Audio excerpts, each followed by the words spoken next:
बिस्मिल्लाहिर्रहमानिर्रहीम। Today's topic of discussion is EFI revision. तो start करते हैं मस्कुलोस्केलेटल के यूक्यूज है। तो अपर लिम्ब फ्रैक्चर में सबसे पहला टॉपिक है सुप्राकोंडाइलर फ्रैक्चर होता है। तो सुप्राकोंडाइलर फ्रैक्चर में फॉल ऑन आउटस्ट्रेच हैंड की हिस्ट्री होती है, पेनफुल स्वेलिंग होती है around the elbow joint, distal humerus भी होती है और इसमें रेडियल नर्व और आर्टरी डैमेज हो जाती है। लेकिन मेन जो आर्टरी डैमेज होती है वो ब्रेकियल आर्टरी डैमेज होती है। अच्छा, इस चैप्टर में ना जो मेन जो स्कीम होती है वो कैसे लिखना होता है। सबसे पहले कोई भी अगर पेशेंट आ गया ऑर्थो का, तो तमाम फ्रैक्चर में आपने क्या कराना होता है, एक्सरे या सीटी स्कैन आपने कराना होता है। दो व्यू आपने लेने होते हैं, एपी और लैटरल व्यू है, दो रीजन का लेना होता है, अबव और बिलो द रीजन है, दो लिम्स का लेना होता है, इंजर्ड और अनइंजर्ड का, और दो मरतबा लेना होता है, बिफोर एंड आफ्टर रिडक्शन है। इसके बाद इनिशियल मैनेजमेंट जो कि हार्ट फ्रैक्चर के लिए होती है, एटीएलएस गाइडलाइंस को फॉलो करना होता है। आईवी लाइन लगाई, आईवी फ्लूइड्स दिया, एनाल्जेसिक दिया, इमोबिलाइजेशन करनी होती है, एंटीबायोटिक देनी होती है, ब्लड ट्रांसफ्यूजन देनी होती है। इसके अलावा वुंड की डिब्राइटमेंट करनी है, टेटनस की प्रोफाइलैक्सिस देनी होती है। ओके ये तो ऑलमोस्ट ये कॉमन पैटर्न होता है। इसके अलावा अगर किसी का अनडिस्प्लेस्ड फ्रैक्चर हो तो आपने क्लोज रिडक्शन और कास्ट की फिक्सेशन करनी है, ओपन है तो ओपन रिडक्शन और इंटरनल फिक्सेशन करनी होती है। ऑलमोस्ट ये हो जाएगा। इसके बाद नेक्स्ट हम चलते होते हैं, ह्यूमरस का फ्रैक्चर है, लाइक सुप्राकोंडाइलर फ्रैक्चर है तो इनिशियल मैनेजमेंट सेम होगी, एटीएलएस गाइडलाइंस को फॉलो किया, आईवी लाइन लगाई, आईवी फ्लूइड्स दिया, एनाल्जेसिक, इमोबिलाइजेशन किया, प्रोफाइलैक्टिक एंटीबायोटिक है, ब्लड ट्रांसफ्यूजन, टेटनस प्रोफाइलैक्सिस है। इसके बाद स्पेसिफिक मैनेजमेंट डिपेंड करती है, क्लासिफिकेशन होती है, गार्टन क्लासिफिकेशन है। टाइप 1 का मतलब है अनडिस्प्लेस्ड फ्रैक्चर है तो आपने कंजर्वेटिवली मैनेज करना होता है। टाइप 2 का मतलब है पोस्टीरियर एंगुलेशन है तो इसमें अपने क्लोज रिडक्शन और कास्ट की फिक्सेशन करनी होती है। टाइप 3 का मतलब है ओवरलैपिंग का फ्रैक्चर सेगमेंट होते हैं। फॉर एग्जांपल इस पर अपने ट्रैक्शन से रिडक्शन करनी होती है, ओपन रिडक्शन करनी होती है और फिक्सेशन बाय के वायर्स है। ठीक हो गया। तो 1 में अनडिस्प्लेस्ड है कंजर्वेटिवली, पी से पोस्टीरियर, 2 में आ जाएगा पोस्टीरियर एंगुलेशन और 3 में क्या हो जाएगा, ओवरलैपिंग ऑफ फ्रैक्चर सेगमेंट है। इसके बाद कॉम्प्लिकेशन क्या है, कॉम्प्लिकेशन ऑफ सुप्राकोंडाइलर फ्रैक्चर तो ऑस्टियोमाइलाइटिस है, क्यूबिटस वायरस, क्यूबिटस वालिगस है, न्यूरोवास्कुलर इंजरी है। फॉर एग्जांपल वेसल्स में ब्रेकियल आर्टरी है, नर्व में रेडियल अल्नर और मीडियन आ जाएगा। क्लियर। इसके अलावा वूकमैन इस्कीमिक कॉन्ट्रैक्चर आ जाएगा और मैल यूनियन या नॉन यूनियन आ जाएगा। सुप्राकोंडाइलर फ्रैक्चर क्या होता है, fracture of distal end of humerus है just above the elbow joint है। ओके तो कब आपने ओपन रिडक्शन करनी होती है, जब क्लोज रिडक्शन फेल हो जाती है या वैस्कुलर इंजरी या ब्रेकियल आर्टरी डैमेज हो गया। इसके बाद कोलिस फ्रैक्चर होता है। कोलिस फ्रैक्चर में ऑस्टियोपोरोटिक एल्डरली पेशेंट होता है, फॉल ऑन आउटस्ट्रेच हैंड की हिस्ट्री मिलती है, टिनर फॉर्म डिफॉर्मिटी आपको देखने को मिलती होती है। क्लियर। तो एक कोलिस फ्रैक्चर ऑफ लेफ्ट रेडियस आ जाता है। अब जो रेडियस के ना जो डिस्टल एंड्स के दो तरह के फ्रैक्चर होते हैं। अगर फॉल ऑन आउटस्ट्रेच हैंड है, डोर्सल डिस्प्लेसमेंट है तो कोलिस आ जाएगा, टीनर फॉक डिफॉर्मिटी आ जाएगा। Fall on dorsum of the hand है, वेंट्रल डिस्प्लेसमेंट है तो स्मिथ का फ्रैक्चर आ जाएगा। इसके अलावा गलीजिया और मोंटीजिया आ जाएगा। गलीजिया में क्या होता है, फ्रैक्चर ऑफ रेडियस होता है और डिस्प्लेसमेंट ऑफ अल्ना होती है, जबकि मोंटीजिया में क्या होता है, मोंटीजिया में अल्ना फ्रैक्चर हो जाती है और डिस्प्लेसमेंट होती है रेडियल हेड की। ठीक हो गया। इसके बाद नेक्स्ट हम आगे चलते हैं मैनेजमेंट के अंदर। मैनेजमेंट के अंदर सेम पर इनिशियल मैनेजमेंट है, स्पेसिफिक के अंदर आ जाती है। स्पेसिफिक हमारे नॉन ऑपरेटिव करनी होती है, लेकिन अगर नहीं ठीक हो रहा तो आपने क्या करनी है, क्लोज रिडक्शन विद कास्ट, उससे भी ठीक नहीं हो रहा तो ओपन रिडक्शन और फिक्सेशन विद के वायर्स आ जाता होता है। क्लियर। और यही सेम मैनेजमेंट है, open reduction and fixation with के वायर्स। ये इसकी मोंटीजिया, गलीजिया, कोलिस और स्मिथ फ्रैक्चर किया। इसके बाद fracture of shaft of radius है, शाफ्ट ऑफ रेडियस है 1 सेकंड, यहाँ पे भी यही सेम पैटर्न आ जाएगा। Close reduction with cast fixation है, यहाँ पे ओपन रिडक्शन और आपने open reduction and internal fixation आपने कर लेनी है। इसके बाद हम चलते हैं posterior dislocation of hip joint and the fracture of neck of femur होता है। तो इसमें ना हाई फोर्स एक्सीडेंट वाला इंजरी की हिस्ट्री आएगी, सडन ऑनसेट ऑफ पेन होगा, टेंडरनेस होगी हिप जॉइंट पे, बर्दन आप मूव नहीं कर पाएगा। ओके अगर पोस्टीरियर डिस्लोकेशन होगी ना तो क्या होगा, फ्लैक्शन, एडक्शन और मीडियल रोटेशन हो जाएगी हिप जॉइंट पर। ठीक हो गया। ओके ठीक है। फ्लैक्शन, एडक्शन और मोनिक है फेम। ओके FAME, एफ से फ्लैक्शन, एम से एडक्शन और एम से क्या होगा, मीडियल रोटेशन वगैरह आपको देखने को मिलेगी। और जो हिप जॉइंट की ज़्यादा डिस्लोकेशन कौन सी होती है, पोस्टीरियर डिस्लोकेशन होती है with fracture of neck of femur होता है। अब इसमें क्लिनिकल असेसमेंट करनी है, रेडियोलॉजिकल करानी है, एक्सरे पेल्विस का, हिप का और फीमर के दोनों एंड्स का, MRI बोन्स का आपने कराना होता है। अब इसकी मैनेजमेंट क्या होती है, इसकी मैनेजमेंट में अगर इंट्रा कैप्सुलर फ्रैक्चर या एक्स्ट्रा कैप्सुलर है, इंट्रा कैप्सुलर ज़्यादा नुकसानदेह होते हैं क्योंकि ये इवास्कुलर नेक्रोसिस ऑफ फीमोरल हेड करा देते हैं। अगर अनडिस्प्लेस है तो आपने इंटरनल फिक्सेशन करनी है with a dynamic hip screw है, लेकिन अगर डिस्प्लेस हो चुका है तो आपने हेमी आर्थ्रोप्लास्टी करनी है। अगर यंग पेशेंट है तो आपने ओपन रिडक्शन और internal fixation with dynamic hip screws आपने करनी होती है। एक्स्ट्रा कैप्सुलर फ्रैक्चर है तो क्लोज रिडक्शन और फ्रैक्चर की फिक्सेशन करनी होती है यूजिंग द हिप स्क्रू और द प्लेट है। ठीक हो गया। ओके ऑलमोस्ट ये हो जाएगा। बट द कॉम्प्लिकेशन, जो कॉम्प्लिकेशन होती है कुछ तो हर फ्रैक्चर में कॉमन होती है, नॉन यूनियन, डिलेड यूनियन, मैल यूनियन आ जाएगा। इसके अलावा हिट्रोट्रॉफिक ओसिफिकेशन आ जाएगा। ओके ऑस्टियोआर्थ्रोसिस है, या मेन जो इंपॉर्टेंट रट्टा मारना है, sciatic nerve injury, femoral nerve injury और फेमरल आर्टरी की इंजरी आ जाएगा। नेक्स्ट हम आगे चलते होते हैं, what are the signs of fracture of neck of the right femur है। तो जब fracture of neck of femur है तो पेन होता है, नी में रेडिएट कर जाता है, फोर्स ऑन रोटेशन है। ओके नंबर 2 स्वेलिंग और टेंडरनेस आपको अराउंड द हिप आपको देखने को मिलती है। नंबर 3 वेट को बर्दाश्त नहीं कर पाता होता। नंबर 4 फ्लैक्शन, रिडक्शन या मीडियल रोटेशन आपको देखने को मिलती होती है। दो तरह के फ्रैक्चर होते हैं, intra capsular, extra capsular, intra में वैस्कुलर नेक्रोसिस होने के चांसेस ज़्यादा होते हैं, एक्स्ट्रा में नहीं होते। दैट इज़ वाई एक्स्ट्रा का जो मैनेजमेंट है ना, close reduction with cast fixation है जो इंट्रा कैप्सुलर होता है। ओके, अगर बूढ़ा पेशेंट है, हेमी आर्थ्रोप्लास्टी, यंग पेशेंट है तो open reduction and internal fixation with dynamic hip screw आपने करनी होती है। इसके बाद नेक्स्ट है fracture of femoral shaft. What is pathological fracture? Pathological fracture में क्या होता है कि कोई और डिजीज होगा जिसकी वजह से बोन की स्ट्रेंथ कम हो जाती है, जब माइनर ट्रॉमा लगेगा तो बोन फ्रैक्चर हो जाएगी। This is called pathological fracture होता है। अब इसके एग्जांपल में क्या होता है? इसके एग्जांपल में बोन की ट्यूमर आ जाती है, okay, like neoplasia, osteomyelitis, metabolic bone disease आ जाता है। न्यूप्लेजिया के अंदर बोन की ट्यूमर आ जाती है, मल्टीपल माइलोमा आ जाता है, ओके, लिम्फोमा वगैरह आ जाता होता है। ऑस्टियोमाइलाइटिस है, उसके अलावा कोई मेटाबॉलिक बोन डिजीज है, ओके, ठीक हो गया। निमोनिक है, MNO, ओके, ठीक हो गया। मैम से मेटाबॉलिक कैंसर, न्यूप्लेजिया, ऑस्टियोमाइलाइटिस आ जाता होता है। क्लियर? इसकी मैनेजमेंट क्या होती है? अच्छा, फ्रैक्चर ऑफ शाफ्ट में जो कितना ब्लड लॉस होता है 1 से लेकर 1.5 लीटर है, जबकि पेल्विक फ्रैक्चर में जो ब्लड लॉस होता है 2.5 से लेकर 3 लीटर तक हो जाता होता है। स्पेसिफिक मैनेजमेंट क्या होती है? अगर इन्फेंट है तो गैलो स्ट्रक्चर, ओके, अगर स्मॉल चिल्ड्रन हो तो बैलेंस ट्रैक्शन करनी होती है using the hip spike application है। अगर चिल्ड्रन है 4 से 12 साल का है तो अपने इलास्टिक इंट्रामेडुलरी नेलिंग करनी होती है, okay, intramedullary nailing. Elastic stable है, ओके, यानी बच्चों में इलास्टिक डालते हैं, और अडल्ट में क्या कर लेंगे? इंटरलॉक इंटरमेडुलरी नेलिंग हो जाएगी, ओके, ठीक हो गया। इंट्रामेडुलरी नेलिंग बच्चों में गैलोस ट्रैक्शन, बैलेंस ट्रैक्शन है, ओके, ऑलमोस्ट ये हो जाएगा हमारा। इसके बाद fracture of tibia and fibula होता है। इसका भी सेम मैनेजमेंट है कि अगर फ्रैक्चर अगर अनडिस्प्लेस्ड हो चुका है तो आपने क्या करना होता है? ओके, क्लोज रिडक्शन और कास्ट की फिक्सेशन करनी होती है। अगर ओपन फ्रैक्चर तो open reduction with internal fixation करनी है, या फिर इंटरमेडुलरी नेलिंग आप इस्तेमाल कर सकते होते हैं, ओके। इसके बाद नेक्स्ट हम आगे चलते हैं। अभी हमने जो पढ़ा था ना, ये वाला किस चीज़ का? फेमरल शाफ्ट का था। अभी हमने टिबिया फिबुला का देख लिया, ओके। इसके बाद नेक्स्ट हम आगे चलते होते हैं। What is open fracture? Open fracture जिसमें जो क्या होता है कि जो आपको क्या होता है, स्किन का वुंड भी देखने को मिलता होता है, यानी है ना, कोई भी फ्रैक्चर जो कि ना एक्सटीरियरली कम्युनिकेट कर रहा होता है, यहाँ पे जो स्किन होती है वो ब्रीच होगी, इन्फेक्शन वगैरह हो गया तो उसको ओपन फ्रैक्चर कहते होते हैं। What are the complication of open fracture?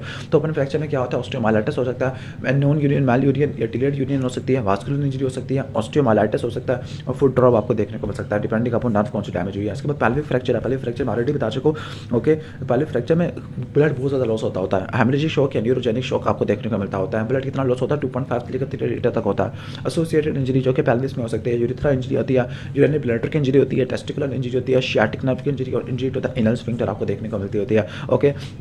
अब इसकी मैनेजमेंट क्या होती है? मैनेजमेंट में है कि आपने आईवी लाइन लगाई, आईवी फ्लूइड्स आपने दिया, ओके। ये इनिशियल मैनेजमेंट तो सेम होती है। डेफिनेटिव मैनेजमेंट क्या होती है? ओके, जो पेल्विस में दो में डिवाइड करना है, स्टेबल ए और स्टेबल बी। जो स्टेबल है तो क्लोज रिडक्शन और कास्ट फिक्सेशन, अगर अनस्टेबल है बी एंड सी है तो ओपन रिडक्शन और fixation by, okay, internal fixation, okay, यानी open reduction and internal fixation almost ये आ जाएगा। इसके बाद पीडियाट्रिक्स ऑर्थोपेडिक्स होती है, ब्रीच डिलीवरी की हिस्ट्री होती है, abnormal extra thigh gluteal creases होती है, ओके, थाई ग्लूटियल क्रीजेस आपको देखने को मिलेगी, लिमिटेशन ऑफ एबडक्शन आपको देखने को मिलेगी, ठीक हो गया, ओके। ब्रीच डिलीवरी है, एक्स्ट्रा ग्लूटियल क्रीज है, लिमिटेशन ऑफ एबडक्शन आपको देखने को मिलेगी। तो मोस्ट सेंसिटिव टेस्ट कौन सा होता है? अल्ट्रासाउंड होता है। क्लियर? सही हो गया, ओके। अब इसकी जो कंजर्वेटिव मैनेजमेंट होती है, आपने फ्लैक्शन को रिडक्शन को मेंटेन करना होता है by the various supplements. Supplements करना होता है, अगर फेल हो गया तो आपने ओपन रिडक्शन करनी होती है। पावलक हार्नेस भी इस्तेमाल कर सकते हैं। DDS में आपने बार्लू और ऑर्डिनरी टेस्ट आपने रट्टा मारना। बार्लू में क्या होता है कि सिर्फ हिप की रिडक्शन करोगे हिप बाहर आ जाएगा, और हिप की एबडक्शन करोगे हिप वापस चला गया तो उसको बोलते हैं ऑल्टो लेनी।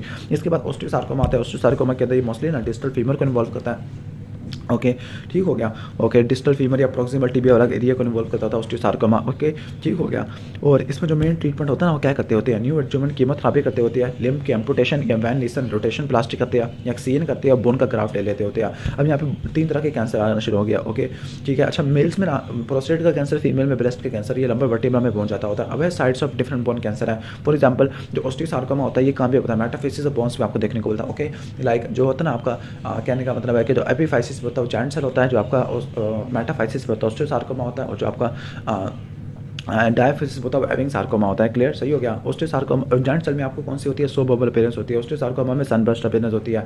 एविंग सार्कोमा में ओनियन स्किन अपीयरेंस आपको देखने को मिलती होती है। इसके अलावा आपको ऑस्टियोसार्कोमा में सनबर्स्ट अपीयरेंस और कोल्डमैन ट्रायंगल आपको देखने को मिलता होता है। क्लियर? सही हो गया। ट्रीटमेंट के अंदर क्या होता है? न्यू एडजमेंट कीमोथेरेपी, लिम्ब की एम्पुटेशन और वैन नीस रोटेशन प्लास्टिक और वैक्सीन आपने करनी होती है। तो इन्फेक्शन में चलते हैं क्रोनिक ऑस्टियोमाइलाइटिस में कोई फ्रैक्चर की हिस्ट्री होगी, नॉन हीलिंग वुंड होता है, over the right tibia persistent discharge होगा तो ऑस्टियोमाइलाइटिस आ जाता होता है। क्लियर? सही हो गया। ऑर्गेनिज्म कौन सी होती है? स्टाफिलोकोकस ऑरियस है, सर्शिया कोलाई है, बैक्टीरिया सूडोमोनास आ जाता होता है। बायोमार्कर कौन से करा लो? CBC, ESR, CRP और माइक्रोबायोलॉजिकल कल्चर है। एंटीबायोटिक में फ्लूक्लोक्सिसिलिन, क्लिंडामाइसिन है। पेन को रिलीव करने के लिए एनाल्जेसिया, इमोबिलाइजेशन करोगे। सर्जरी में ड्रेनेज और वुंड की डिब्राइटमेंट कर लोगे और ग्राफ्टिंग वगैरह अप्लाई कर दोगे। इसके बाद सेप्टिक आर्थराइटिस है, नी जॉइंट इन्वॉल्व होता है, बच्चा टॉक्सिक होता है, फिब्राइल होता है, रेस्पिरेटरी ट्रैक की हिस्ट्री होती है, स्वॉलन जॉइंट होता है, जॉइंट की कैरेक्टरिस्टिक पोजीशन होती है। क्लियर? और एक्सट्रीमली पेनफुल मूवमेंट्स आपको देखने को मिलती होती है।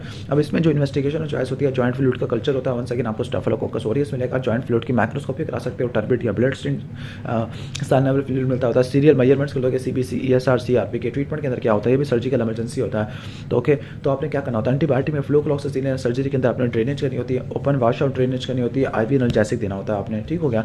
इसके बाद नेक्स्ट हम चलते हैं spinal tuberculosis, okay, TB of the spine, जिसको पोस्ट डिजीज कहते होते हैं, ओके, मेनली ना थोड़ा को लंबर वर्टिब्रा को इन्वॉल्व करता है, लो ग्रेड फीवर होता है विद इवनिंग राइज और टेम्परेचर, ओके, इवनिंग राइज और टेम्परेचर आपको देखने को मिलता है, pain on the motion and localised tenderness, okay, ठीक हो गया, ओके, पेन ऑन मोशन और लोकलाइज्ड टेंडन आपको देखने को मिलती होती है। तो ये पोस्ट डिजीज वर्टिब्रा का होता है। अब इसमें टीबी वाली सारी इन्वेस्टिगेशन लिखी हुई है, ट्रीटमेंट के अंदर 6 से लेकर 12 महीनों तक देते होती है, स्पाइनल इमोबिलाइजेशन करोगे रेस्ट से, और अपने 1 सेकंड उस एरिया की ड्रेनेज और डिप्राइटमेंट आपने करनी होती है। बट इस एडवांस केस में क्या होगा, शॉर्ट फ्लैक्चुएंट स्वेलिंग हो जाएगी फैमिली ट्रायंगल में, जो कि क्या होती है, सोज एब्सेस की वजह से होती है। जो कोल्ड एब्सेस होती है ना, वो सोज शीट से आती हुई ना फैमिली ट्रायंगल में आ गया। इसके बाद डीप स्पेस हैंड इन्फेक्शन, जिसको फिलोन वगैरह कहते होते हैं, पेन, स्वेलिंग, स्टिफनेस या टीनोसाइनोवाइटिस भी कहते होते हैं, क्लियर, ठीक हो गया। डीप स्पेस हैंड इन्फेक्शन आ जाएगा, जिसकी वजह से हैंड की मूवमेंट लिमिट हो जाती है। ट्रीटमेंट के अंदर क्या होता है, आपने इमोबिलाइजेशन करने के बाद सप्लिमेंटेशन, ताकि आपने कॉन्ट्रैक्शन कम से कम अवॉइड करें, ओके, आइस पैक्स है, रेस्ट है। अच्छा क्या ना, स्पोर्ट्स की इंजरी है, उसका मिमोनिक होता है, प्राइस, पी से प्रोटेक्शन होता है, आर से रेस्ट होता है, आई से आइस पैक होते हैं, ओके, सी से क्या होता है, सी से आपका कंप्रेशन विद इलास्टिक बैंडेज, और ई से एलिवेशन ऑफ डेड पार्ट। तो क्या प्राइस है, पी से प्रोटेक्शन, आर से रेस्ट है, आई से आइस पैक आ जाएगा, ओके, सी से कंप्रेशन विद इलास्टिक बैंडेज, और ई से elevation of the ankle above the level of heart आ जाएगा, ओके। इसके अलावा फिजियोथेरेपी, एंडोमेथिसिन करा सकते हैं स्पोर्ट्स की इंजरी में। और यहाँ पे ना एंकल के जो सप्लिमेंट एंकल है, यहाँ पे 2 टाइप का होता है, इनवर्जन और इवर्जन होता है। जो इनवर्जन होता है ना, लैटरल कोलैटरल लिगामेंट, और इवर्जन होता है मीडियल कोलैटरल लिगामेंट की वजह से डैमेज हो जाता होता है, क्लियर, सही हो गया, ऑलमोस्ट ये हो जाएगा। इसके बाद जल्दी इसके एमसीक्यू पॉइंट डिस्कस कर लेते हैं। इसके बाद नेक्स्ट आगे चलते हैं, मैनेजमेंट ऑफ फेमोरल शाफ्ट का फ्रैक्चर है, ओके। अगर 18 महीनों से लेकर 4 साल का, तो आपने क्या करनी है, बैलेंस ट्रैक्शन करनी होती है। इन्फेंट में गैलोस ट्रैक्शन, फिर बैलेंस ट्रैक्शन है, फिर इलास्टिक स्टेबल, इंट्रामेडुलरी नेलिंग, और बड़ों में क्या होता है, इंटरलॉक इंट्रामेडुलरी नेलिंग होती है। Most common bone fracture on the outstretch hand, और एक्सरे पे कुछ नहीं मिला तो स्केफाइड होता है, according to Salter Harris classification, okay, ठीक हो गया। तो जो फ्रैक्चर होता है अगर फाइसिस को इन्वॉल्व करे, ओके। अच्छा, जो टाइप 1 होता है उसमें सेपरेट हो जाती है फाइसिस यानी ग्रोथ प्लेट। टाइप 2 के अंदर क्या होता है, ओके, टाइप 2 में जो आपको ना लाइक मेटाफाइसिस की इन्वॉल्वमेंट देखने को मिलती है फाइसिस की। टाइप 3 में फाइसिस और एपीफाइसिस की। टाइप 4 में तीनों चीज़ आ जाती है। टाइप 4 में शैटर्ड आ जाती है। केयरलेस बोन क्या होती है, वोवन बोन होती है during the healing. Management in case of tear of quadriceps, तो आपने नी की मूवमेंट को लिमिट करना होता है। फ्रोजन शोल्डर डायबिटीज में, हार्ट में और थायराइड पेशेंट में रिस्क ज़्यादा होता है, okay. Cut onion like appearance और एक्सरे तो हैविंग सार्कोमा में देखने को मिलता है। Positive agent of septic arthritis, staphylococcus aureus होता है। Most common type of shoulder dislocation, anterior inferior dislocation होती है। No callus, no cortex, atrophic non union joint होता है, क्लियर। इसके बाद मस्कुलोस्केलेटल सिस्टम या meniscus injured during the football game as a result of meniscus का damage होता है, फ्लेक्शन और मीडियल रोटेशन की वजह से होता है। Most common dislocation of shoulder joint, anterior dislocation होती है। पर्थीस डिजीज है, सिकल सेल एनीमिया है, लिपिंग है, पेनफुल गेट है, तो ये वास्कुलर नेक्रोसिस ऑफ फीमोरल नेक हो जाएगा, ओके, हेड हो जाएगा बल्कि, okay. Definition of absolute stability of fracture, तो कंप्रेशन विद नो मूवमेंट है, स्वेलिंग इन द ग्रोइन है, बैक पेन और लिम्फ है, तो ये सोज एब्सेस आ जाएगा, okay. Dislocation of proximal head of the radius है, फ्रैक्चर ऑफ प्रॉक्सिमल अल्ना होते हैं, तो ये मोंटीजिया फ्रैक्चर होता है, क्लियर। इसके बाद देखिए अगर एंकल का फ्रैक्चर हो गया with no feel of distal pulses, तो अपनी रिडक्शन करनी और स्टेबलाइजेशन करनी होती है। Thorn pick on the index finger, अपने फिंगर को एक्सटेंड नहीं कर सकता, तो टीनोसाइनोवाइटिस होता है। ओनियन स्किन अपीयरेंस होता है एक्स से, तो हैविंग सार्कोमा होता है। Fracture running through the inferior orbit bridge of nose और अपर लिबुलस, तो लेफोर्ड टाइप 2 फ्रैक्चर होता है। Injury occurred in football player during hyper extension, the interior cruciate ligament है। मैनेजमेंट फॉर क्लैविकल फ्रैक्चर, तो बोर्ड आर्म स्लिंग होता है। ऑर्थोपेडिक इमरजेंसी की fracture of neck of femur होती है। टेनिस एल्बो एक्सटेंशन मसल को इन्वॉल्व करती है। गोल्फर एल्बो फ्लेक्सर को इन्वॉल्व करती है। Wrist bone not diagnose next, तो उसके फाइड होती है। Bone tumour in 30 year old, okay, involving the epiphyseal plate, तो ऑस्टियोकॉन्ड्रोमा आ जाएगा। Most common dislocation in case of shoulder joint, तो इंटीरियर डिस्लोकेशन आती है, okay. Injury in football player due to flexion और मीडियल रोटेशन, मेनिस्कस इंजरी है। Interior cruciate ligament की जो इंजरी होती है हाइपर एक्सटेंशन की वजह से होती है। Bone fracture in case of fall on hand with no finding on x ray, तो इसके फाइड बोन होता है, ओके। एक्सरे पे सनबर्स्ट अपीयरेंस होती है, ऑस्टियोसार्कोमा में होती है, okay. So bubble appearance stand table में होती है। ओनियन स्किन अपीयरेंस आपको हैविंग सार्कोमा में देखने को मिलती है, ओके। इसके बाद ऑलमोस्ट आ जाएगा मोंटीजिया फ्रैक्चर डिस्कस कर चुके हैं। इसके बाद लंग्स वाले टॉपिक में आ जाते हैं। एक पेशेंट को हिमोप्टेसिस है, तो उसके क्या डिफरेंशियल बने कि 20 साल वाली में और 60 ईयर वाली में, ओके। लाइक जो 20 साल वाली में होगी इसमें ना, अच्छा दोनों में ना देखो ट्यूबरक्लोसिस है, ब्रोंकिएक्टेसिस है, ओके। बीसी तो आपने रट्टा मारना है, ब्रोंकिएक्टेसिस और टूबर बीटी रट्टा मारना, ब्रोंकिएक्टेसिस और टीबी दोनों में है। अच्छा, यंग में आपको cystic fibrosis of foreign body और ओल्ड में आपको सीओपीडी और कैंसर देखने को मिलेगा। एसोसिएटेड चेस्ट सिम्टम ऑफ हिमोप्टेसिस है, तो क्या क्या होती है, कफ एंड स्पुटम होता है, पेन, ब्रेथलेसनेस, हॉर्सनेस और पाल्पिटेशन होती है। इन्वेस्टिगेशन में क्या क्या होता है, इन्वेस्टिगेशन में सीबीसी करा लोगे, पल्मोनरी फंक्शन टेस्ट करा लोगे, स्पायरोमेट्री वगैरह देख लोगे, स्पुटम का कल्चर, साइटोलॉजी वगैरह करा लोगे, क्लियर, और बायोप्सी वगैरह करा लोगे लंग के कैंसर में, ओके। अब लंग के कैंसर में क्या मैनेजमेंट होती है, अगर स्टेज 1 एंड 2 है तो आपने सर्जरी करनी होती है। सर्जरी में लोबेक्टमी, निमोनेक्टमी और वेज रिसेक्शन आ जाती है। लोबेक्टमी में कि FEV1 अगर 1.5 लीटर से ज़्यादा है, न्यूमोनेक्टमी कब करेंगे जब FEV1 2 लीटर से ज़्यादा होती है और वैज रिसेक्शन कर देंगे। स्टेज 3 में सर्जरी और कीमो रेडियोथेरेपी है और स्टेज 4 में क्या होता है, पीलिएटिव ट्रीटमेंट होता है। उठाता है डायग्नोस्टिक इन्वेस्टिगेशन, तो सारा वो कर लेंगे, कहने का मतलब है सारा अपनी तरफ से लिख सकते होते हैं। ओके अब इसकी क्या स्टेजिंग होती है। ओके T1 का मतलब वो क्या होता है, T1 का रट्टा मान लेना कि जो क्या होता है ना, T1 का होता है 1 से लेकर 3 सेंटीमीटर होता है। T2 का मतलब होता है 3 से लेकर 5 सेंटीमीटर होता है। ओके 3 से लेकर 5 सेंटीमीटर होता है। लाइक T2A 3 से लेकर 5 है, T2 भी 5 से लेकर 7 का होता है। ओके T3 क्या होता है 7 सेंटीमीटर से ज़्यादा का आपको देखने को मिलता होता है। T4 क्या होता है, मीडियस्टिनम की इन्वॉल्वमेंट होती है। N1 का मतलब लोकल लिम्फ नोड है। N2 का मतलब इप्सिलैटरल और मीडियस्टिनल लिम्फ नोड, इप्सिलैटरल मीडियस्टिनल या सबकैरिनल लिम्फ नोड है। N3 का मतलब है कॉन्ट्रालैटरल मीडियस्टिनल या सुप्राक्लैविकुलर लिम्फ नोड आ जाते होते हैं। क्लियर, सही हो गया, ऑलमोस्ट ही आ जाएगा। इसके बाद मेटास्टेसिस है। M1 का मतलब है लंग्स में या मैलिग्नेंट पेरिकार्डियल या प्लूरल है, जबकि M1B का मतलब है बोन, एड्रिनल या ब्रेन में चला गया होता है। ओके मोस्टली लंग का कैंसर ब्रेन में जाता होता है। तो T1 का मतलब होता है 1 से लेकर 3 है। T2A का मतलब होता है 3 से लेकर 5, T3 का मतलब है 5 से लेकर 7, T4 का मतलब 7 से ज़्यादा, T4 का मतलब डायरेक्ट इन्वॉल्वमेंट ऑफ मीडियस्टिनम या ट्यूमर नोड्यूल है। इसके बाद चेस्ट के ट्रॉमा में डेडली डिजाइन है। तो क्या क्या होते हैं इमीडिएटली लैब थ्रेटरी के अंदर, क्या क्या होते हैं, निमोनिक फैट कॉम, ऐसे फ्लेयर चेस्ट है, ए से एयरवे इंजरी, एयरवे ऑब्स्ट्रक्शन है, टी से टेंशन नीमोथोरेक्स है, सी से कार्डिक टेम्पोराड है, ओपन नीमोथोरेक्स और मैसिव नीमोथोरेक्स होता है। जबकि पोटेंशियली लैब थ्रेटरिंग के अंदर कौन कौन से होते हैं, पल्मोनरी कॉन्ट्रिगन रप्चर ऑफ डायफ्राम है, इससे फिजिल इंजरी है। ओके एओर्टिक इंजरी है, टी से ट्रैकियो ब्रोंकियल, एम से क्या होता है मायोकार्डियल कंट्रीन आपको देखने को मिलती होती है। इसके बाद ओपन नीमोथोरेक्स क्या होता है, ओके सकिंग चेस्ट वुंड होता है, जो कि चेस्ट में क्या होगा वुंड ज़्यादा वुंड होगा, 3 सेंटीमीटर से ज़्यादा का होगा। ओके इंट्राथोरेसिक और एटमॉस्फेरिक प्रेशर में इक्विलिब्रियम आपको देखने को मिलेगा। स्टैबिंग और गन शॉट इंजरी की वजह से देखने को मिलता होता है। इसमें आपने क्या करना होता है, डिफरेंट को अपने क्लोज करना होता है स्टीराइल ओक्लूसिव प्लास्टिक ड्रेसिंग से ऑफ साइड से, और इसके आपने 3 साइड पे टेप लगानी होती है ताकि फ्लटर वाल के तौर पे काम करे। ओके और इसके अलावा आपने चेस्ट की इंट्यूबेशन करनी होती है, असिस्टेड वेंटिलेशन करनी होती है, हाई फ्लो ऑक्सीजन और ETT पास करनी होती है। इसके बाद टेंशन नीमोथोरेक्स होता है। टेंशन नीमोथोरेक्स में क्या होता है, sudden onset of unilateral pleuritic chest pain होता है। Okay sudden onset of unilateral pleuritic chest pain और ब्रेथलेसनेस और हाइपर रेजोनेंट परकशन आउट होता है। क्लियर, सही हो गया। Sudden onset of unilateral pleuritic chest pain है, ब्रेथलेसनेस है, हाइपर रेजोनेंट परकशन आउट होता है, टेंशन नीमोथोरेक्स आपको देखने को मिलता होता है। क्लियर, ऑलमोस्ट ही हो जाएगा। और टेंशन नीमोथोरेक्स क्लिनिकल डायग्नोस होता है और कहते हैं कि ट्रीटमेंट का आपने डिले नहीं करना होता।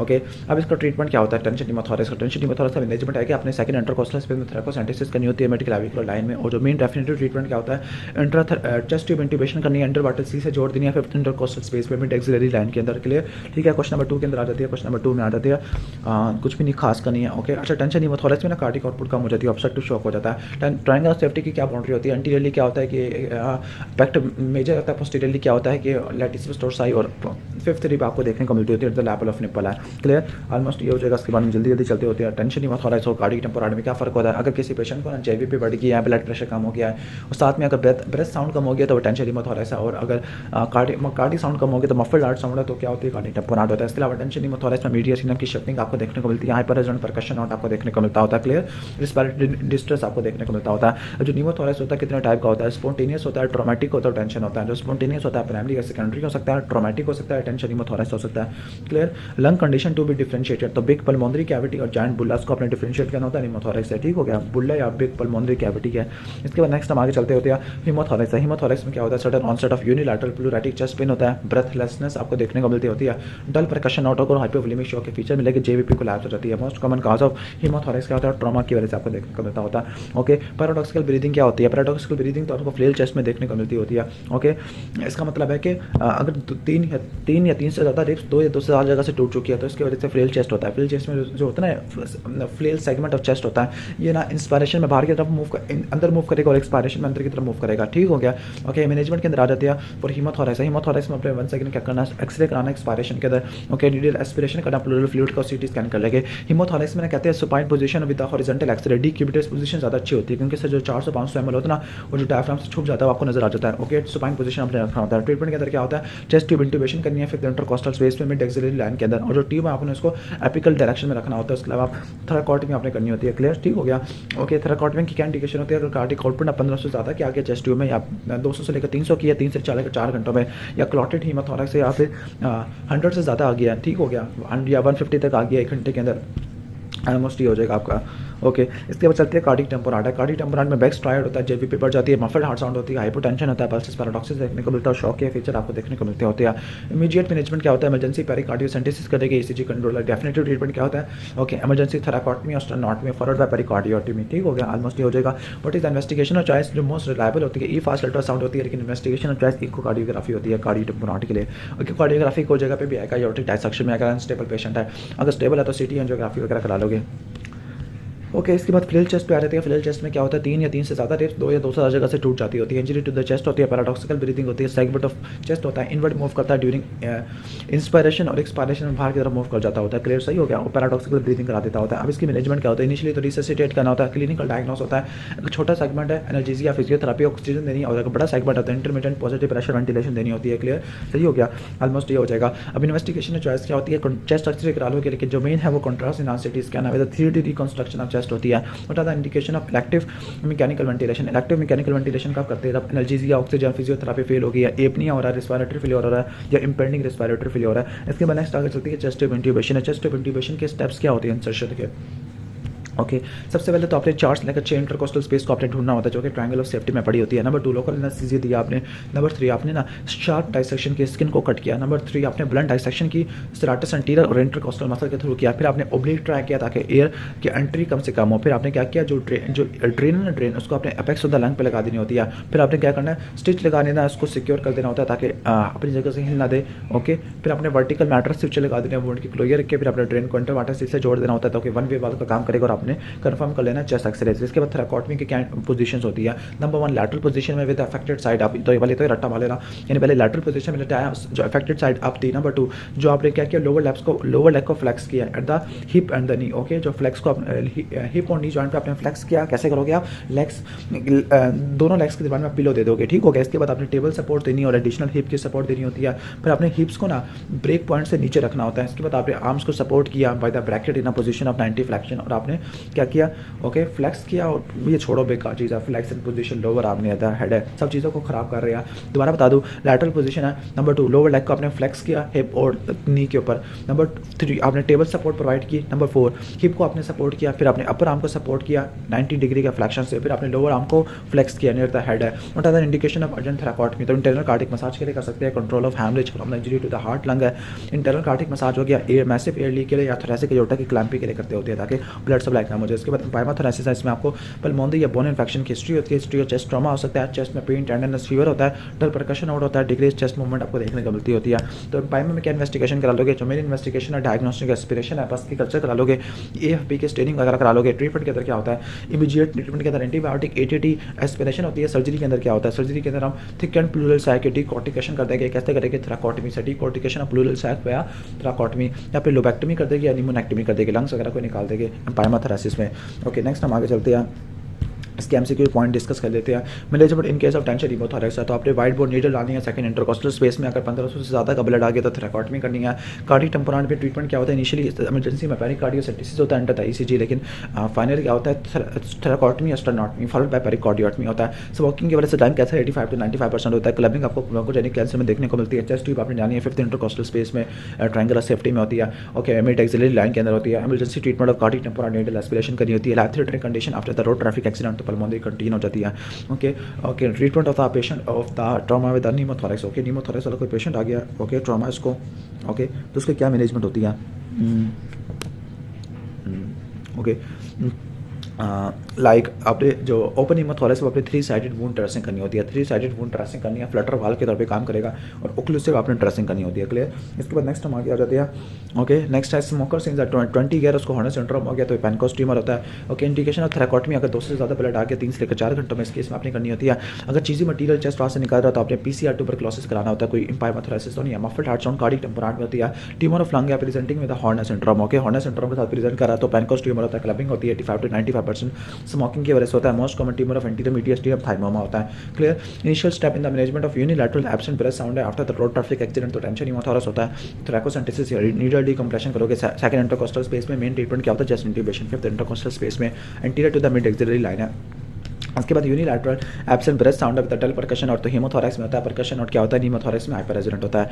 कार्डियक टेम्पोरारी की क्या मैनेजमेंट होती है, पेरिकार्डियोसेंटेसिस होती है और बाद में आपने क्या करनी है थोरैकोटमी एस्ट्रोनॉटमी करनी होती है। इंडिकेशन ऑफ थोरैकोटमी क्या है, 200 से ज़्यादा ब्लड आ गया होता है ओके, या फिर एक 1500 से ज़्यादा का हो गया चेस्ट ट्यूब के अंदर ट्रेन के अंदर। इसके बाद नेक्स्ट आगे चलते हैं कोरोनरी आर्टरी डिजीज़ है। कोरोनरी आर्टरी डिजीज़ की क्या क्या क्या इन्वेस्टिगेशन कराते होते हैं, मेडिसिन वाली सारी इन्वेस्टिगेशन लिखनी है, ECG करा लेते हैं, ट्रोपोनिन कार्डियक एंजाइम करा लेते हैं। बेस्ट क्या होती है कोरोनरी एंजियोग्राफी होती है। उठा था ओके, आप पढ़ लेते हैं कैबेज के बारे में। तो कैबेज में कौन सी आर्टरी इस्तेमाल करते हैं, ग्राफ्ट तो लीमा होता है वेन के अंदर, ग्रेड सैफ्रस वेन का ग्राफ्ट आ जाता होता है। बट आता कॉन्ट्राइंडिकेशन ऑफ कैबेज है, तो कैबेज में किसी बंदे को एक्यूट एमआई हुआ ओवर द 8 आवर्स है, स्मॉल डिफ्यूज डिजीज आर्टीरियल है okay, acute MI over the 8 hours है, स्मॉल डिफ्यूज यानी डिफ्यूज आर्टीरियल डिजीज है, एमआई 8 घंटे का है, हार्ट फेलियर या डिफ्यूज डिजीज है, क्लियर क्या मोरिबेंड पेशेंट होता है। और क्या इंडिकेशन होती है, नंबर 1 50% से ज़्यादा की स्टेनोसिस है लेफ्ट मेन स्टेम की, या 50% से ज़्यादा की स्टेनोसिस है लेफ्ट मेन इंटरवेंट्रिकुलर आर्टरी की ओके, 2 या 3 कोरोनरी आर्टरी का डिजीज है, पुअर वेंट्रिकुलर फंक्शन है, acute failure of PCA fail हो गया okay. And what are the complication of cardiopulmonary bypass होता है। कार्डियोपल्मोनरी बाईपास की क्या कॉम्प्लिकेशन आपको देखने को मिल सकती है। नंबर 1 रट्टा मारना कार्डियोपल्मोनरी बाईपास, यानी हार्ट को रोका पल्मोनरी को रोका, तो उसमें क्या क्या देखने को मिल जाएगा। हार्ट के अंदर क्या हो सकता है, मायोकार्डियल डिप्रेशन हो जाता है और हार्ट की वजह से क्या होगा ओके, कार्डियक आउटपुट कम हो जाएगी ना, तो इंटेस्टिनल स्कीमा इन्फेक्शन वगैरह आपको देखने को मिलेगा ओके। सही हो गया, हम देखते हो ये रट्टा मारना। इसके अलावा मैंने इसका मिमोनिक बनाया था, मैं मिमोनिक देख लो उसका